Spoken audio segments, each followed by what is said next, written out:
Olá, meus amigos! Estamos aqui mais uma vez para um podcast.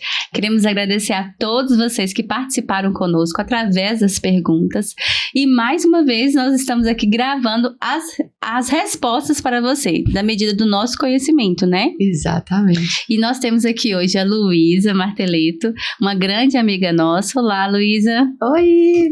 Olá a todos, né, que estão assistindo, que já assistiram os podcasts antigos, anteriores. Isso. Muito obrigada. Bem, nós já temos 2 podcasts lá no YouTube, então vocês podem assistir lá. Quem ainda não assistiu pode entrar lá e ver os outros 2, tá? Olá, Cleia, tudo bem? Olá, meus amigos, tudo bem?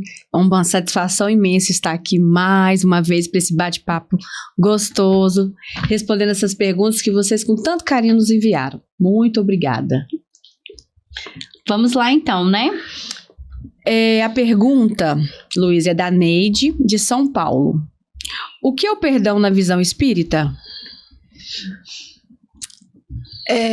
Olha, pelo que eu já li, pelo que eu já estudei, eu poderia definir que na visão espírita o perdão é uma libertação da alma. Não é esquecer o que aconteceu, nem fingir que a dor não existiu, mas é compreender o erro e soltar, desamarrar o peso emocional que nos prende ao sofrimento. Isso é o que todo mundo sente, né? Eu acho que esse é o verdadeiro significado, sabe? E Kardec ensina que perdoar é uma das maiores expressões de caridade. Porque quando Jesus disse amai os vossos inimigos, ele não pedia que sentíssemos afeto por quem nos magoou, né? Ou que saíssemos abraçando quem nos magoou. Mas ele queria que nós não alimentássemos o ódio e o desejo de vingança. Então, perdoar é transformar a mágoa em aprendizado e seguir em frente. Isso. Do ponto de vista espiritual, o perdão, ele rompe correntes. Enquanto aguardamos ressentimento, nós nos mantemos ligados magneticamente ao agressor, né? Ou aquela pessoa que nos magoou. Porque a gente fica pensando nele, a gente sofre por ele, e isso nos prende ao passado. Mas quando nós perdoamos, nós liberamos essa energia. Libertamos isso. E abrimos espaço para a paz interior. Isso. Né? Então, se a gente está magoado com alguém e um dia, né, de repente, a gente conversa com essa pessoa, resolve isso, parece que a gente fica mais leve, não é? Vocês já passaram por isso? Sim, tira um peso, né, das costas, é libertador. Por isso que o perdão, ele é libertador. Porque você tira tudo que estava lá, te amarrando, te prendendo e liberta. E o perdão é tão bom para quem dá. Exatamente. Porque eu libertei. Se o outro não conseguiu me perdoar, aí é dele. É dele. Não é mais nosso. Não. A gente faz a nossa parte. E eu vou seguir a minha vida. E vai seguindo a nossa vida, exatamente. É importante demais. E é, assim, algo libertador. Realmente é o que você falou, é aquele peso. A gente fica até mais magro, né? Já tirou uma carga, né? A gente fica mais leve, com certeza. Viu, gente? Perdoar emagrece, tá? Deixa leve, né? Muita gente, né, Luiz, confunde o perdão, porque acha que quando a gente perdoa, a gente tá absolvendo o outro. Muita gente, como se coubesse a nós. Isso, como se a gente fosse, assim, Deus, pra ficar nesse julgamento, assim, né, com o outro. E, na verdade, não é isso. A gente libera isso que a gente carrega com o outro, mas o outro ainda continua tendo um débito. E agora esse débito é com a lei divina. Exato. Na verdade, todos nós erramos. Por isso que estamos encarnados, porque nós somos espíritos inferiores ainda. Todos nós erramos. A diferença é que nós erramos diferente um do outro. Às vezes os nossos erros são diferentes do outro, que às vezes são iguais também. Mas é só isso. Então, assim, naquela frase, né? Perdoai para que sejais perdoados. É isso. Sim. Porque nós também erramos. É ser indulgente, né? É isso. É isso. Mas vocês completaram aí também muito bem, porque o perdão muitas vezes faz mais bem pra gente do que pro outro. Muitas vezes não, acho que na maioria das vezes, porque se a gente não perdoa, a gente carrega o veneno da mágoa, aquele ressentimento. Então a gente libera e deixa. né? E faz muito mal mesmo, né? O perdão, ele é algo assim que transforma. E a gente consegue seguir, apesar de aquela pessoa me magoou. E a gente vê assim, muito exemplo de pessoas que têm muita mágoa em questão de relacionamento. Muita. Né? Muita. E é algo que prende a pessoa assim por reencarnações. Ela fica presa, ela não consegue, porque você tem uma afinidade que você envolve com a pessoa, independente se você vai ficar com ela ou não, você teve um vínculo, se envolveu. E muitas vezes, a gente vê muito, né? A pessoa fica esperando aquele retorno, esperando aquele amor, e que não chega. Esperando um pedido de desculpas. Sim, e não chega. Não chega. E ela fica ali presa, esperando que a pessoa vai um dia se arrepender, vai voltar, vai... E o tempo passa, e ela tá ali presa lá. Ela perdeu a oportunidade de caminhar. De caminhar. De estar num outro relacionamento estável, tá bem de alguma forma, mas ela tá ali presa porque o outro fez isso, porque eu não mereço, me magoou, enfim, fez coisas horríveis comigo e eu não consigo perdoar. E o outro já seguiu, já tá lá causando mais mágoa ainda no outro, porque o que ficou... Sim. Fica chateada ainda por o outro tá seguindo em frente, sim, né? Mas... E é muito, porque a gente, né, atendimento fraterno, a gente vê muito, né? É algo assim que magoa muito, né? Essa questão dos filhos de relacionamento de forma ruim, quando termina, né? Com essa mágoa, sem esse perdão, faz muito mal. Mas aí também cabe agora, se você falando, cabe também um outro ponto. Esse aqui, a gente está colocando o peso como o outro nos magoou. Sim. Não pedir desculpa. Mas às vezes somos nós que magoamos o outro. E se nós magoamos o outro, por exemplo, quando a gente reconhece, cabe a nós um pedido de desculpas, por exemplo, né, uma retratação, mas principalmente a mudança. Cabe a nós. Porém, se eu magoei você, eu reconheci que eu magoei. Eu chego pra você e falo, Cleia, me desculpa, eu errei, te magoei. Pronto, eu fiz a minha parte. Se você vai me desculpar ou não, isso já é com você. Então, cada um de nós é responsável pelo que cabe a nós. Claro. Né? Então, assim, porque muitas vezes a gente só pensa no perdão, assim, o que o outro me ofendeu. A gente esquece de olhar que a gente também o que a gente faz também. Também, com certeza. Nós erramos muito. Exato. Então, assim... só que é mais fácil eu esperar do outro do que de mim, né? É sempre mais fácil ser a vítima. É sempre mais fácil. Sempre mais fácil ser a vítima, com certeza. Mas a gente só muda quando a gente não se reconhece errados também. Sim. É só aí que a gente consegue mudar. Ninguém consegue mudar falando assim, peraí, eu tô bem, tudo que eu faço tá certo. A pessoa segue em frente. Agora, se a pessoa perceber, reconhece, poxa, o que eu tô fazendo tá magoando os outros, deixa eu mudar a minha atitude. Aí que ocorre a transformação, né? Sim. Bem, a Deise de Cachoeiras de Macaú, do Rio de Janeiro, tá perguntando pra gente: por que eu sofro tanta ingratidão? Nossa, não é só ela não, viu? Por que a humanidade sofre com tanta ingratidão? É porque a ingratidão dói, porque no fundo ela fere o que há de mais nobre em nós. Ela fere o amor, fere a boa intenção e fere o nosso orgulho. E quando nós fazemos algo de coração e não somos surpreendidos, né, a sensação é de injustiça. Sim. Mas à luz do Espiritismo, a ingratidão é também uma lição de amadurecimento espiritual. Elas abalam o nosso ego, a nossa verdade, o nosso orgulho, nos ajudam a ser mais humildes. E Kardec explica lá no livro Evangelho segundo o Espiritismo, Kardec explica que as decepções humanas, elas são provas destinadas a exercitar nossa paciência, a nossa humildade, o nosso desprendimento. E muitas vezes quem sofre com a ingratidão ainda está aprendendo a amar sem esperar retorno. Sim. E isso é um passo enorme no progresso espiritual. Sim. Tem uma frase de Emmanuel que diz que a ingratidão é como se fosse um espinho necessário à alma que ainda precisa aprender o que é o amor, né? O amor verdadeiro, aquele amor desinteressado. Então é mais ou menos isso que diz a frase. E o sofrimento que ela causa, ela serve para depurar os sentimentos. Ela nos ensina a ajudar por amor ao bem e não pela recompensa. Então, às vezes, a ingratidão é até um resgate de experiências passadas, sim, onde fomos nós que decepcionamos, a relação com a pergunta passada, né? Quando decepcionamos alguém. Isso acontece não como punição, mas como oportunidade de compreender. Agora pelos sentimentos, mas compreender aquilo que antes nós causamos no outro. Bom, né? Vamos para a próxima? Sim. Vamos lá. A Cláudia Carvalho de Goiânia. Conheço pessoas que parecem sempre esconder na tristeza.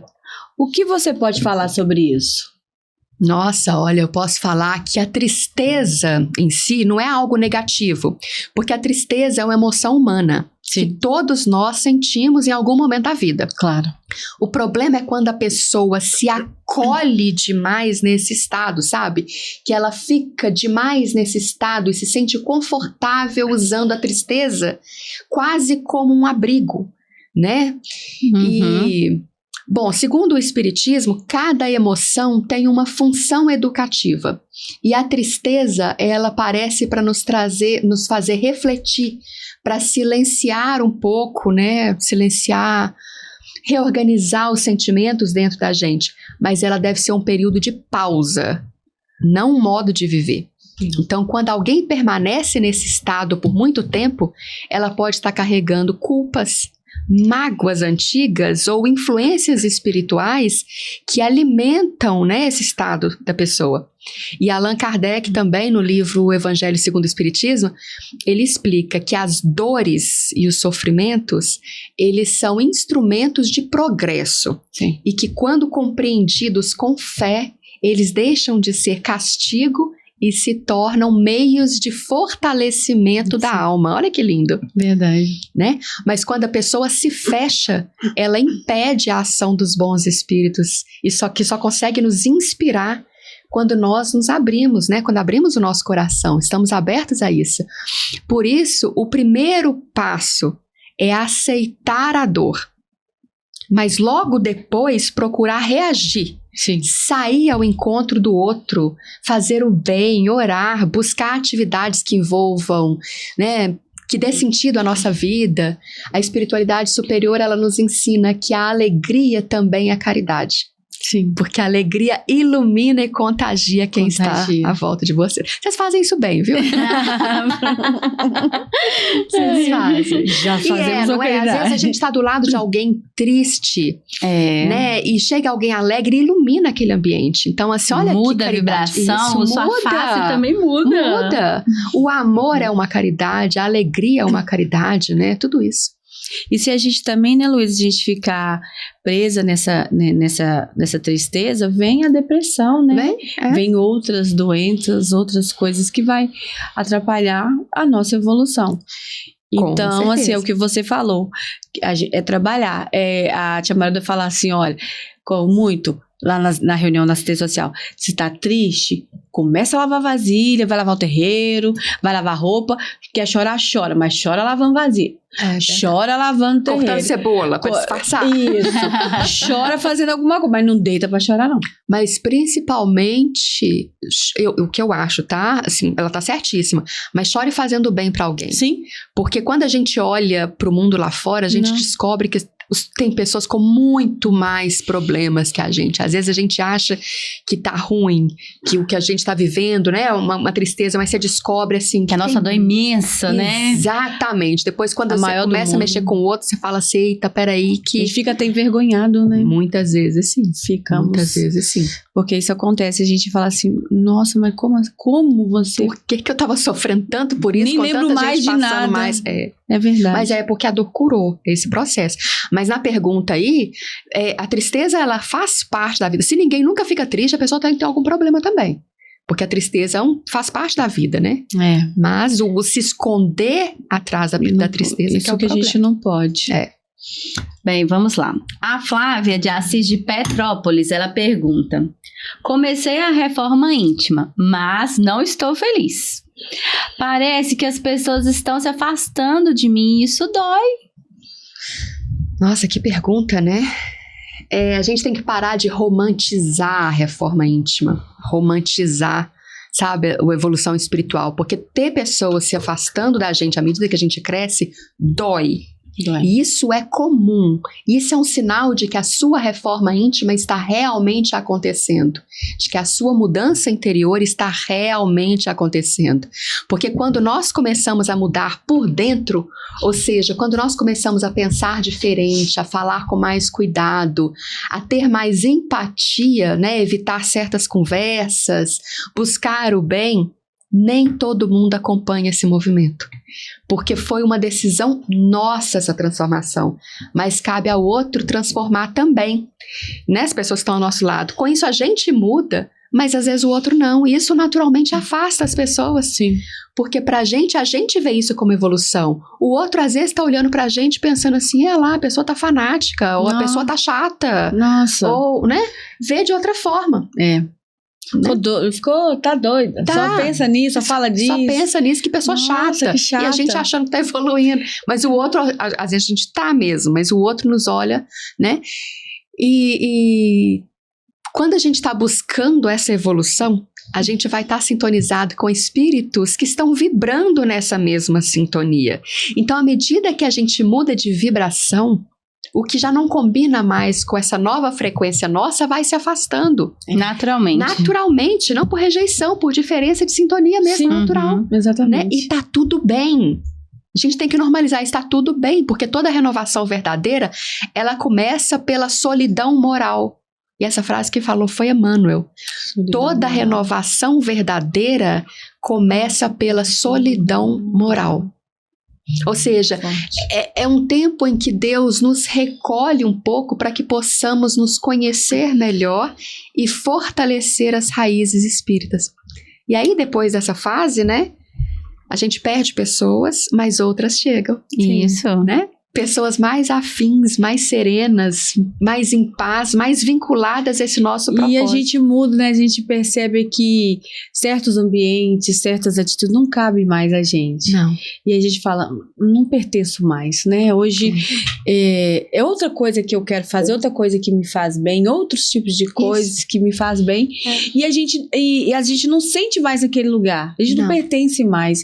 É algo assim, é a reforma íntima. E eu entendo essa pergunta, eu entendo mesmo, porque às vezes é triste pra gente também, porque a gente vai se afastando, mas a gente tem que trocar essa inquietação pela harmonia, e não ver isso como perda, mas como a parte de um processo de lapidação, sabe? Então, pra gente continuar sendo gentil, orar por todos sem culpar ninguém, e nem guardar mágoa de ninguém, porque a reforma íntima é um caminho de amor.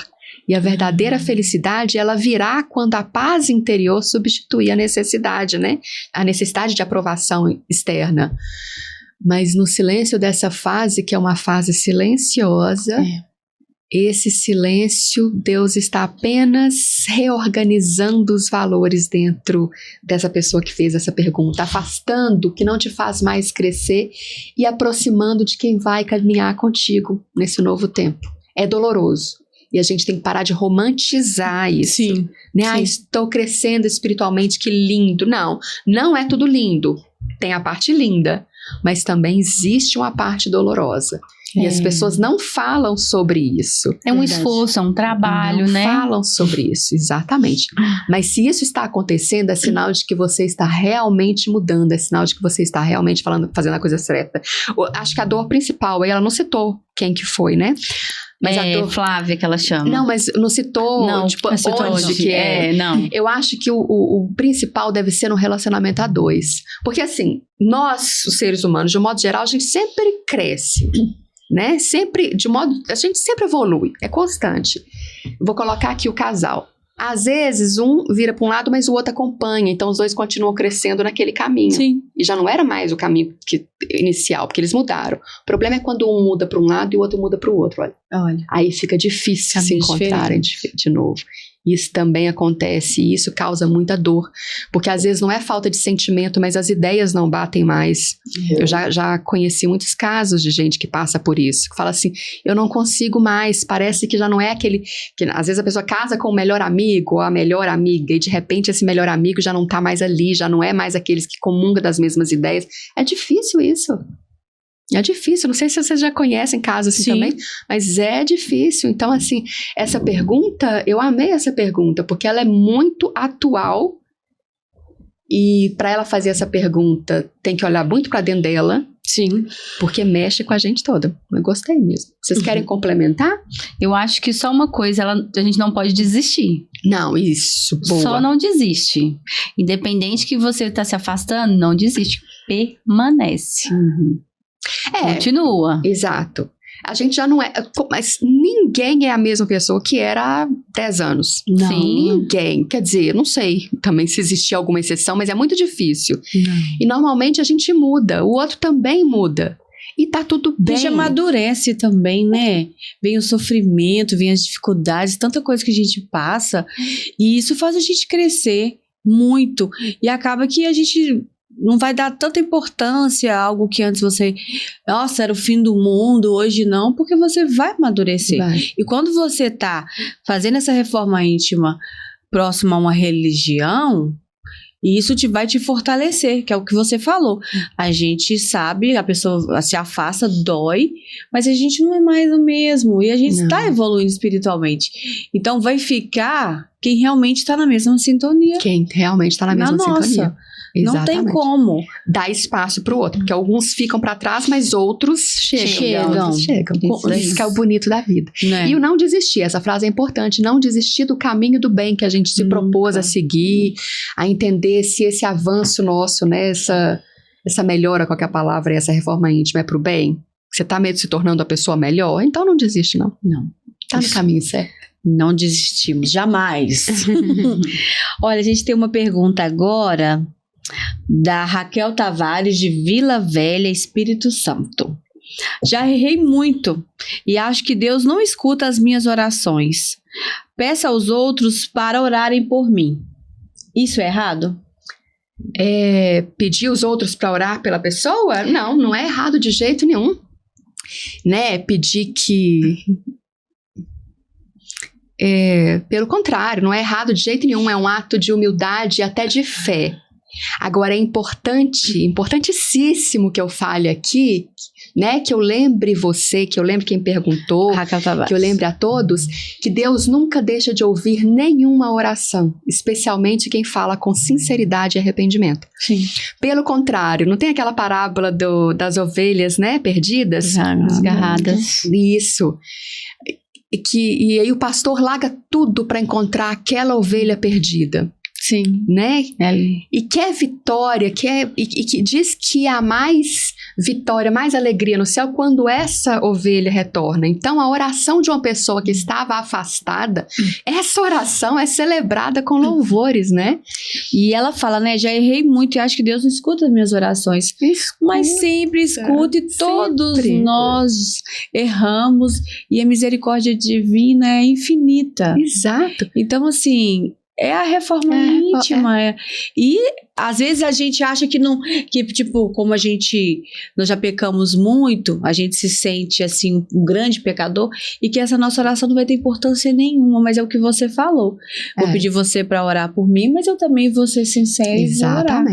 E confia em Deus, que Deus nunca vai nos abandonar. Deus ouve o que a gente sente muito mais do que ouve o que a gente diz. Não precisa de palavras bonitas para fazer essa oração. Porque tem gente que às vezes pede pro outro porque fica sem graça, que fala assim, nossa, eu não sei falar com palavras rebuscadas, né? Mas a sinceridade do coração é o que vale mais. Mas é importante aí a gente ter a nossa responsabilidade, a gente fazer a nossa parte. O que a gente não pode é empurrar pro outro o que é uma algo nosso. Então é importante que a gente ore, mesmo que seja com poucas palavras, que seja na simplicidade de um silêncio, mas se conecte com Deus, feche os olhos e em pensamento peça a presença. Não importa o passado, ninguém está distante demais que não possa ser ouvido. Então continue orando, continue pedindo com simplicidade, com sinceridade e confie. Deus escuta todas as orações, até mesmo dessas pessoas que acham que não sabem mais orar ou que acham que não são dignas. Pelo contrário, gente, a oração de quem estava se afastado e voltou e orou e está clamando a Deus, ela é muito mais poderosa do que vocês imaginam. Muito mais. Tem uma frase de Joana de Ângeles, em um dos livros do Divaldo, agora eu não me lembro o nome, mas lá ele fala assim, ela fala pra gente que quando a gente ora, a gente fala com Deus, e quando a gente medita, a gente escuta Deus.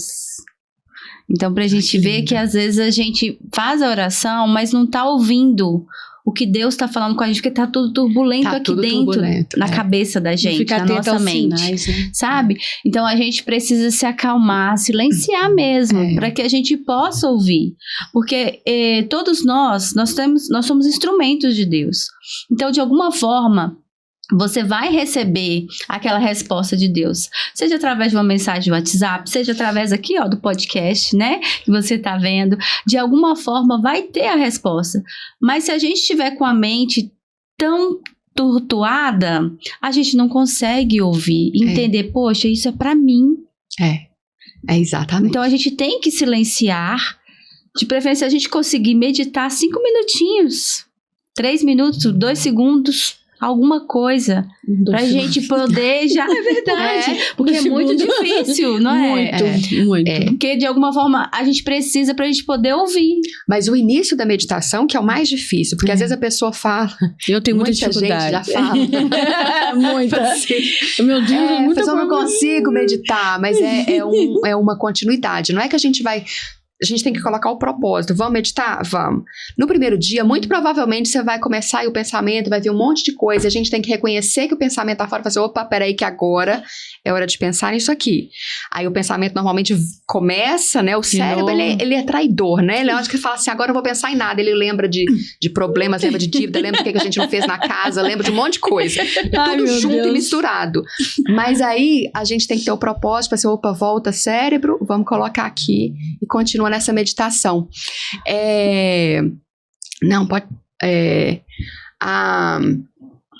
Tem uma frase também que eu gosto muito da Madre Teresa de Calcutá, dela meditando, dela conversando com Deus, que alguém pergunta assim, o que você fala quando você conversa com Deus? Ela fala assim, eu não falo nada, fico quieta.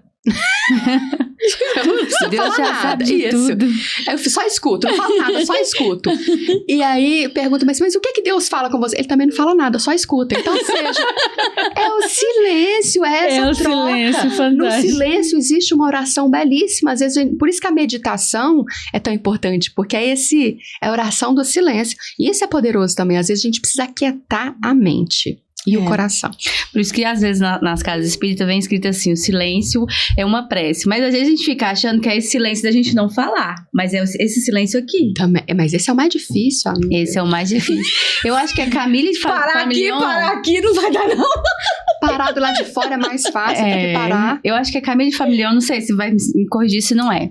Mas tem um caso que ele chega na casa espírita, tá todo mundo quietinho. E ele chega na casa espírita e ele escuta tanta coisa. E só ele que escuta. E tudo isso era o pensamento das pessoas que estavam lá. Tem até um caso do Chico também, do Emmanuel, né? Quando o Chico estava passando por uma situação que o Emmanuel chamou atenção. Chico, silencie. Porque o seu pensamento está barulhento, está tumultuado demais. E esse silenciar, principalmente em questão de, por exemplo, reunião mediúnica. Esse silêncio da mente, ele é fundamental. Porque senão a gente, a conexão, não tem jeito, então... É verdade. Bora lá então, né? Bora pra próxima. Luana, de Morrinhos, Goiás. Ela perguntou, como iniciar como palestrante espírita? Adoro. Como? Curso. Não tem mas não tem um curso. Quer dizer, até tem curso de ser orador, se a pessoa quiser. Mas antes disso, a primeira pessoa tem que estar mais preocupado com o viver aquilo do que o falar. Porque senão a gente se torna sabe aquela parábola da figueira seca? Sim. Né? Porque se torna muito bonito pro restante do mundo, mas não produz frutos. Então, como se tornar uma palestrante, eu acho... mais fácil a gente falar da gente, né? Não sei, mas leia bastante, estude bastante. Você vai ser palestrante espírita, você vai falar do evangelho? Estude o evangelho. Eu já li uma vez, não é suficiente. Leia sempre. Eu já li o livro dos espíritos uma vez. Ok, leu, estude. Estude agora. 1, 2, 3, 4, não tem fim, não tem fim. Porque se isso deve acontecer com vocês e com quem está em casa também. Se vocês já leram e de repente vocês leem um livro dos espíritos novamente, vocês vão perceber alguma coisa que antes de repente não tinha percebido. Porque a nossa maturidade está diferente para a gente ter novas interpretações daquilo que foi falado. Da mesma forma o evangelho. Quem lê o evangelho e fala assim, eu já sei tudo que está ali, não tem condição. E aí é pior ainda, se a pessoa sabe tudo e não pratica, é a condenação. Saber e não fazer é pior do que não saber. Exatamente. É pior do que não saber. Então o primeiro passo, acho que é isso, estudar, né, em todos os aspectos possíveis. Boa vontade, porque acho que o palestrante ele tem que ter exemplos, assim, evitar falar de si. É muito importante a gente, na hora da palestra, não é para falar, olha como eu sou bom, porque senão a gente pode cair nessa tentação, mesmo que a pessoa não queira, mas falar assim, mas nesse exemplo aqui, uma vez eu fiz isso, de repente a pessoa tá lá dando essa palestra, mas falando dela, isso não é exemplo. Então evitar, olha que aprendizado pra gente. Quando a boca fala, o primeiro ouvido que escuta é o nosso, é o ouvido mais próximo. Então, primeiro a gente tem que estar pensando nos exemplos. Eu estou falando disso aqui, gente, me citando como exemplo, não que eu seja exemplo, eu sei, eu tenho consciência disso. Só para deixar bem claro aqui, senão fica parecendo que a gente, né, mas é olhar, tem uma...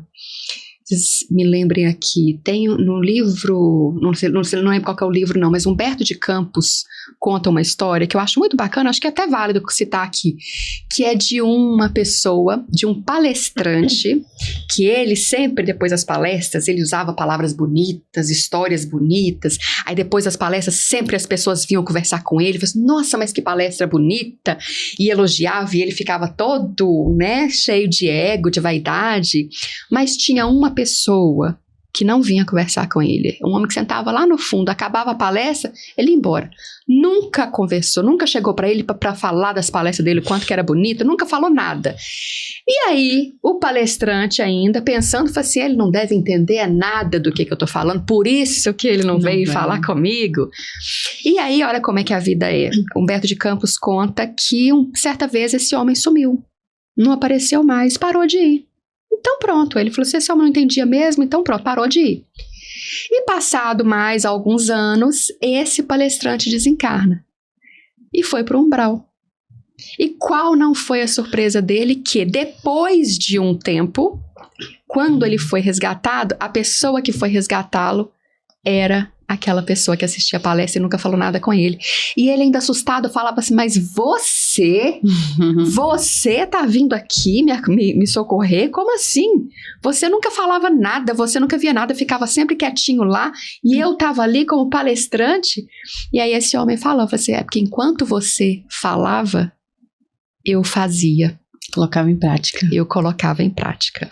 Eu não lembro o nome do livro. Eu também não. Mas é de Humberto de Campos, né? História, mas o nome do livro também. Mas é muito bonita essa história e mostra, então, acho que resume bem isso aqui. Sim. Como iniciar como palestrante. Porque só falar não adianta, né? Tocar coração é importante? Sim. Mas dar exemplo é muito mais. Com certeza. A gente tem mais uma. Andresa Oliveira, de Belo Horizonte, Minas Gerais. Como ter certeza que o que queremos está no nosso programa reencarnatório? Como ter certeza? Olha, eu não sei se existe uma fórmula para a gente ter certeza disso. Aliás, se tiver, né, seria muito interessante. Mas o Espiritismo nos ensina a reconhecer sinais de sintonia entre o que nós desejamos e o que Deus desejou para nós. E segundo Kardec, no Livro dos Espíritos, antes de reencarnar, cada espírito participa do planejamento da própria existência. E nós escolhemos as provas, os desafios, as oportunidades Sim. que nos ajudarão a evoluir. Sim. Né? Isso é escolhido. Então, ao reencarnar, porém, a gente esquece. Sim. Então, nós esquecemos esse plano para poder agir com liberdade e mérito nas nossas escolhas. Mérito. Então, como identificar se o que nós queremos faz parte disso? Que é a pergunta dela, né? Eu diria que é o seguinte: se o que a gente deseja gera paz, gera crescimento moral e benefício para os outros, né? Não é uma coisa egoísta, individualista. Então, se o que a gente deseja gera esse benefício para os outros, gera um crescimento e paz para a gente, isso é um forte indício de que o que a gente deseja está em sintonia com o nosso propósito espiritual. Já quando o que a gente deseja nos causa ansiedade, orgulho, vaidade, ou exige que nós passemos por cima de valores éticos, isso é sinal de que, talvez, vou falar um talvez para amenizar aqui, né? Mas que isso aí deve ser apenas um desejo do ego e não do espírito. Então, o caminho é observar os sentimentos que acompanham esse desejo. Se há harmonia, se há serenidade, se há confiança, beleza, siga em frente. Mas se há uma inquietação, uma culpa, uma dúvida, será que é isso mesmo que eu devo fazer? Então, é hora de orar e de esperar, né? E no nosso, né, nosso planejamento reencarnatório, tá lá tudo que a gente precisa. O que a gente precisa. Que é necessário, o que é necessário para a nossa evolução. E graças a Deus que a gente não lembra. Porque se nós lembrássemos, não ia ficar bom, não. Exatamente. Porque... E a gente sabe, né, que nossas maiores dificuldades estão dentro da nossa casa, no nosso lar. Né, são as pessoas que a gente precisa, estamos ali juntinhos para resgatar esse débito.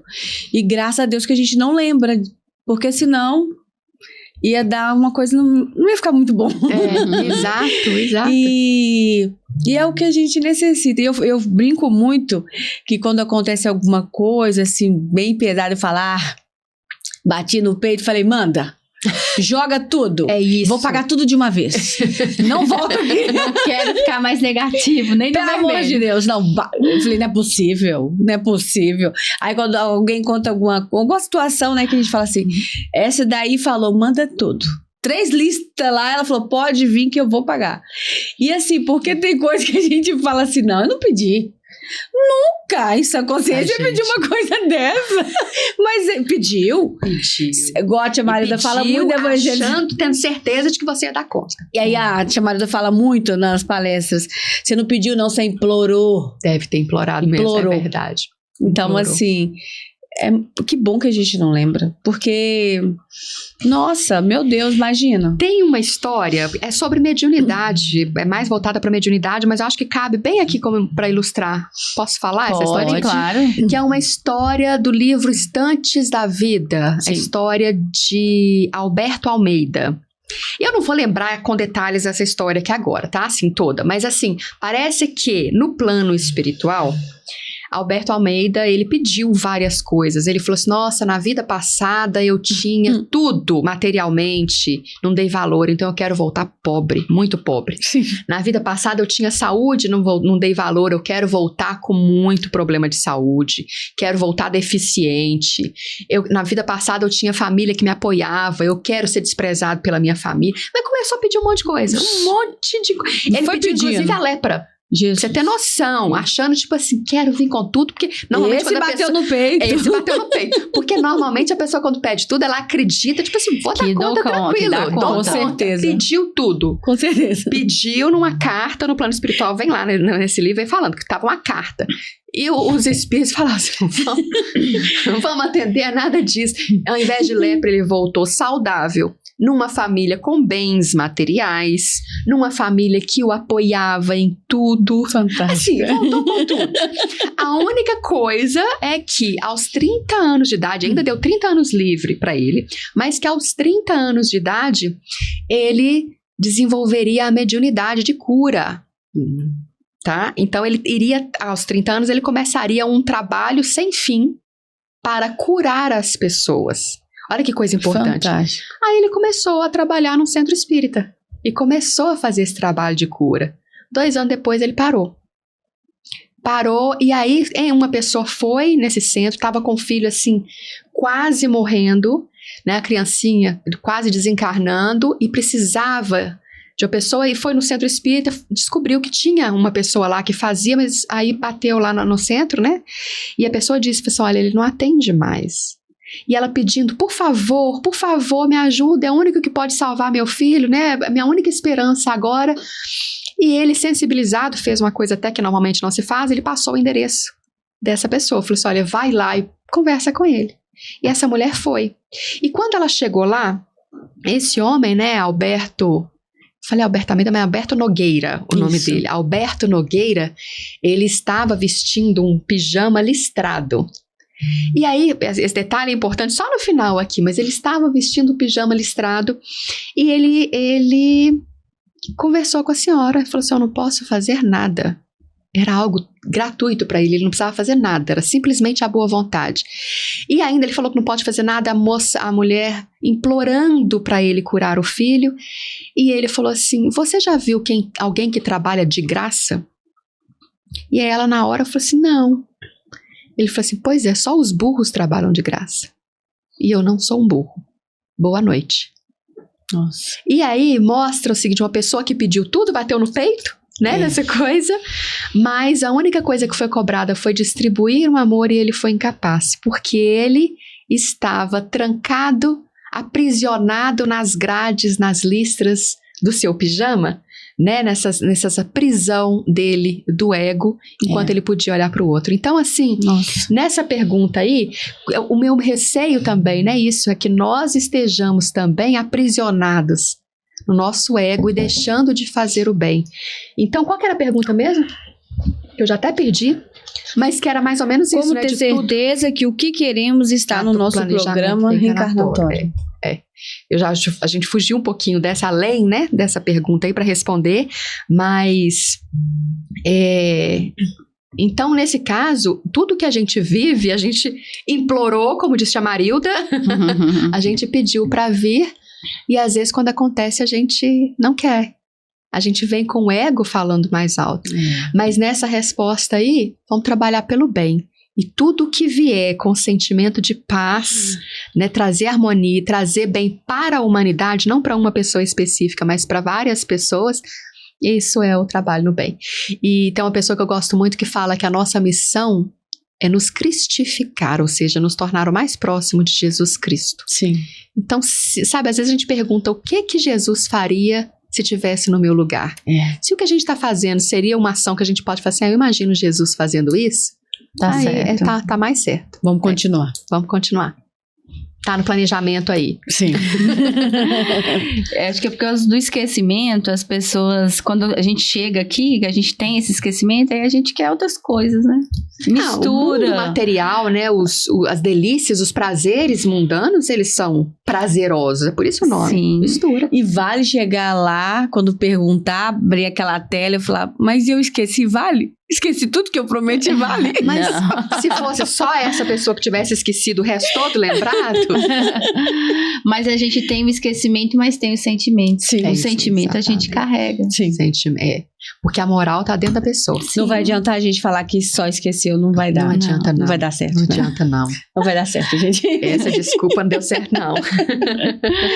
Bem, vamos lá. A próxima pergunta é da Lucimar Araújo, de Aparecida de Goiânia, Goiás. Ela pergunta: como a prática da caridade e do amor no espiritismo se conecta com a evolução espiritual do indivíduo? Essa pergunta é muito linda, né? Kardec diz, inclusive, que fora da caridade não há salvação. Isso significa que a gente não evolui não é só pelo que a gente faz, mas pela moral colocada em prática. Sim. Porque o verdadeiro progresso, ele acontece quando a gente transforma o amor em ação, quando a gente compreende, perdoa, transforma, né, o que sentimos. E Emmanuel fala que a caridade é a força que regenera e eleva o espírito, porque o coloca em sintonia com as leis divinas. Porque ao praticar a caridade, gente, né, a caridade verdadeira, a gente desenvolve várias virtudes. Então a gente está falando de, né, quando a prática verdadeira da caridade, ela desenvolve em nós a benevolência, o olhar um olhar piedoso, a compaixão, a fraternidade, o amor ao próximo, né? A gente começa a trabalhar tantas virtudes que a gente acaba melhorando. E cada ato de humildade sincera, ela purifica o coração e amplia essa nossa capacidade de compreender e amar. Por isso o trabalho no bem é mais do que um bem moral. É como se fosse um exercício de libertação interior, de salvação interior. Por isso que fora da caridade não há salvação, né? Então, podem completar, que eu gosto de ouvir trabalhar, vocês. Gente, bora pensando trabalhar. Bem. E a verdadeira caridade, porque a verdadeira caridade é anônima. O contrário não é caridade, é vaidade. Se a gente, para fazer o bem, precisa tirar foto para mostrar para os outros que eu doei 1 quilo de alimento, aí já não é a caridade verdadeira. Já é a vaidade, que eu preciso mostrar para o outro que eu sou bom. É ruim? Não, até o Chico já falou também. Tipo assim, é melhor essa do que o nada. E também a pessoa, quando começa a praticar, ela acaba se envolvendo com o tempo. Mas nós estamos falando aqui da verdadeira caridade, né? Sim. E a caridade acessível a todos, que é uma palavra amiga, é um abraço, um sorriso, é o que você falou. E às vezes a gente... É a alegria que a gente falou antes, é a alegria, o pensamento positivo, a oração. Porque muita gente quer ganhar na mega para poder fazer algo, né? Pela mãe, vou abrir uma creche quando eu ganhar. Aquela coisa toda. E às vezes, né, dinheiro nem sobra pra isso. Porque... Pois mas tava no meu planejamento reencarnatório Mega Sena, mas eu esqueci. Pois eu acho que isso eu devo ter pedido, mas não chegou. Mas é muita gente mesmo que espera eu ganhar pra eu poder fazer o bem. Eu espero pra quando eu ganhar na Mega Sena, eu vou doar não sei o que pra alguém. E a gente tem que pensar que se você não faz com pouco, com o grande você vai fazer? Mas a pessoa acha que vai. Porque vai falar assim, imagina, na hora que eu tiver, que agora eu não posso doar porque eu não tenho. E aí a pessoa pensa, na hora que eu tiver eu vou doar. Mas é exatamente isso, no muito vira reflexo do que você faz no corpo. Porque existe o óbolo da viúva exatamente por isso. É aquele que não tem nada e doa um cadinho de nada ainda, mas é muito bem-vindo. E é muito bem lembrado. É porque a pessoa acha que precisa ter muito para poder fazer algo pelo Na verdade, o que as pessoas... É difícil de falar, difícil de admitir isso, mas as pessoas acham que elas têm que doar o que está sobrando. É o que sobra. É o que sobra. Então não está sobrando, então eu não vou doar. Quando eu ganhar na Mega Sena, vai sobrar. Só que essas pessoas, quando ganhar, ela vai trocar uma casa para morar numa mansão, vai ter... Eu tô dando um exemplo, né? Vai ter um iate, vai ter não sei o quê, vai pagar funcionário. Não vai sobrar. Pelo contrário, depois de... Isso acontece muito. Depois de pouco tempo, essa pessoa está endividadíssima, né, com muitas pessoas que ganham prêmios em reality shows, por exemplo. Essas pessoas que ganham prêmio, depois de um tempo, elas têm dívida muito maiores do que o que elas tinham antes de ganhar um programa. Ou, né, os milionários que se tornam milionários de uma hora para outra, em questão de até, depende da quantia, né, mas muitos em 10 anos, eles perderam tudo e estão endividados. Por quê? Achando que quando eu ganhar eu vou fazer, mas começa com tantas outras coisas mundanas que gasta tudo, né? E essas perguntas, Luiz, ela demonstram pra gente que a transformação interior é um progresso. Que a gente levanta, a gente cai, mas sempre com fé, com o auxílio dos amigos espirituais, né? Que a gente vai conseguir, vai buscar melhorar a nossa reforma íntima. Nós vamos, né, cada dia melhorar, buscar ser melhor, podermos auxiliar o outro, entender que não precisa do muito, né? Que a gente pode alegrar o dia de uma pessoa com um abraço, um sorriso, escutar, porque hoje ninguém quer escutar ninguém. É mais fácil a gente mandar uma mensagem, né? Você ter um tempo para conversar, para ter um contato, é muito importante. Então, assim, essas perguntas foram muito importantes porque mostra isso, a questão da transformação, da fé, que a gente erra, a gente levanta, que a gente perdoa, que a gente segue, que é importante para a nossa evolução espiritual. E assim, como nós, né, temos a oportunidade de conhecer o Espiritismo, uma doutrina tão consoladora, a gente consegue entender de alguma forma que essas dificuldades que a gente passa faz parte do nosso planejamento reencarnatório, que tudo é para nossa evolução espiritual, que todos nós temos um compromisso, estamos no lugar certo, do lado das pessoas certas. Então, assim, é uma doutrina que realmente consola. E não quer dizer que não vai ter dor. Vai ter dor, sim. Vai doer. A gente vai ficar triste. Um dia a gente vai ficar nervoso, vai xingar, vai brigar. Somos humanos, estamos no processo, né, de evolução. Mas que a gente vai conseguir refletir. Não quero ser essa pessoa mais.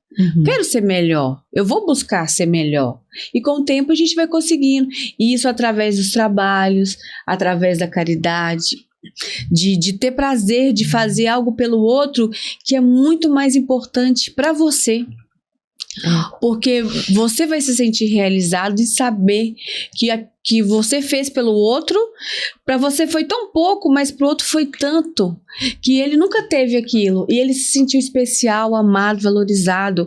E aí você passa, eu falo porque lá no trabalho da assistência social, quando a gente fez a ação das mães, foi algo assim que eu fiquei muito encantada, porque são mulheres que nunca fizeram uma limpeza de pele, né? Mulheres que nunca fez uma massagem, e você via a felicidade delas. Tem uma assistida nossa que a primeira coisa que ela pediu eu quero fazer maquiagem. Aí ela foi direto fazer maquiagem. Aí depois ela foi fazer o pé. Aí ela viu limpeza. Nossa, mas eu quero a limpeza. Ah, mas eu fiz a maquiagem. Ah, não, eu faço depois. Mas eu já fiz a maquiagem, eu fui fazer a limpeza de pele. Então, assim, ela quis fazer tudo e falou assim, eu nunca tive um dia desse na minha vida. Ela deve ter uns 50 e poucos anos, né, Cássia? Nunca tive um dia desse. Então, assim, você poder proporcionar para uma pessoa algo que nós juntamos, pedimos voluntários, foram lá com todo prazer, com todo amor, todo carinho, fizemos essa ação, né? E para elas, assim, elas falam até hoje, não esquece, que foi muito importante. Tô doido querendo o Dia das Mulheres do ano que vem. Do ano que vem, já tô esperando. Mas isso é muito importante. Isso é muito importante, mexer no, sabe, mexer no ego, na vaidade, fazer a pessoa se olhar de forma diferente. Na autoestima, né? Na autoestima, isso é muito importante. E são pessoas que sofrem muito, sabe? Tem uma vida muito sofrida, dificuldade com filhos, mora em uma situação muito difícil, que sofre. Muitos, às vezes, que frequentam a nossa casa, tem literalmente o alimento que é a cesta que eles pegam lá. Então, eles têm um mínimo. Mas eu te falo uma coisa, são pessoas extremamente felizes. Verdade. Só chegam perto de você com um sorriso.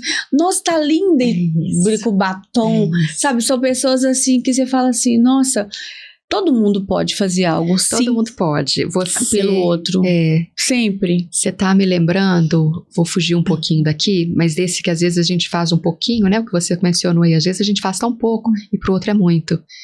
Vocês já sabem que eu faço viagens humanitárias para a África, que é um dos lugares mais pobres. Às vezes as pessoas falam assim, mas para que na África se aqui no Brasil tem tanta coisa? Tem, mas lá também. E se a gente sabe, se Deus é nosso Pai, é Pai de todos, é um Deus Pai de todos, então somos todos irmãos.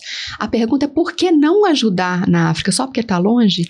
E quando a gente vai lá, é uma pobreza, mas materialmente é uma pobreza que não tem como explicar. Eles não têm nada. E o país que eu mais visitei, que foi o Malawi, que eu já fui em anos, né? Desde 2022 eu sempre vou, são refugiados, pessoas que perderam tudo materialmente, moralmente. Nossa, assim, é uma pobreza imensa da humanidade, mas um valor moral sabe? São extremamente resignados. São pessoas felizes e gratas. Porque um pouquinho de nada que a gente pode fazer por eles são tão gratos. E sentir a gratidão verdadeira é algo tão viciante. É tão bom, porque a gente fala assim, caramba, um pouquinho que eu fiz, ela ficou assim. Nossa. Vicia, porque você fala assim, eu quero fazer mais. Eu quero fazer mais. E mesmo que seja pelo ego, de eu falar assim, tô me sentindo bem fazendo isso aqui. Eu quero fazer mais para eu me sentir bem.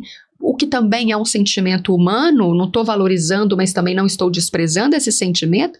Você está ajudando alguém e a gente sente de verdade o peso da gratidão. Então, assim, estou dando um exemplo, mas um pouquinho que a gente faz, chega lá, e várias vezes eu me perguntava assim, porque é uma viagem cara a gente ir para lá. Então eu falava assim, compensa muito mais mandar esse valor de uma passagem como ajuda.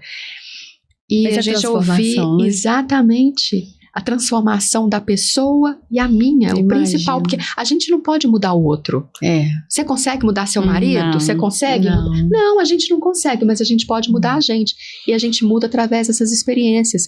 Então, quando eu estava lá, essa pessoa falou assim, tudo que a gente precisa é alguém olhando pela gente, é a gente saber que alguém está olhando, esse que você falou aí agora, sabe, que uma pessoa nunca teve um tratamento, uma limpeza de pele, olha que coisa simples. As pessoas que vivem em situação de rua, quando a gente vai conversar com elas, eu também participo de um projeto humanitário que olha para essas pessoas. Normalmente o que elas reclamam são da invisibilidade, são das pessoas passarem por ela como se elas não existissem. Então, às vezes, a gente não pode dar. Eu lembro quando eu estava lá em Uberaba, na frente da casa do Chico. Eu moro nos Estados Unidos, eu não tinha ainda, fui direto para um congresso que tinha em Uberlândia e fui visitar Uberaba. Eu não tinha dinheiro, não tinha reais, eu tinha dólar comigo. E aí uma pessoa pediu comida. Eu olhei na rua lá da casa do Chico, não tinha nenhuma lanchonete que eu pudesse fazer nada. Desculpa trazer o exemplo aqui, não é para mostrar, nem tentar mostrar que eu sou certinha, nem nada disso não, mas não tinha nada. Eu não podia chegar e falar assim, toma aqui uma nota de dólar. Olha que coisa ridícula que seria da minha parte. Não cabia naquilo. Então eu cheguei para ele com muita sinceridade e falei assim, eu não tenho nada, me desculpa, mas realmente eu não tenho nada. Porém, se você quiser, eu posso te dar um abraço. Essa pessoa olhou para mim e falou assim, você me abraçaria? E ele olhou para mim e eu falei assim, claro. E eu dei um abraço. Não foi aqueles abraços de longe que a gente dá sem querer, não. Eu abracei ele. Quando terminou o abraço, essa pessoa estava em prantos, porque ele falou assim, tem 4 anos que ninguém encosta em mim, que ninguém me abraça.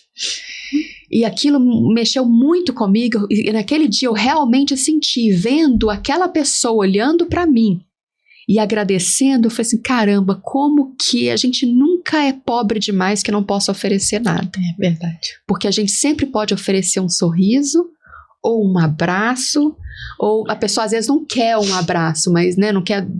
Só ofereça um bom dia. Bom dia, Senhor, tudo bem?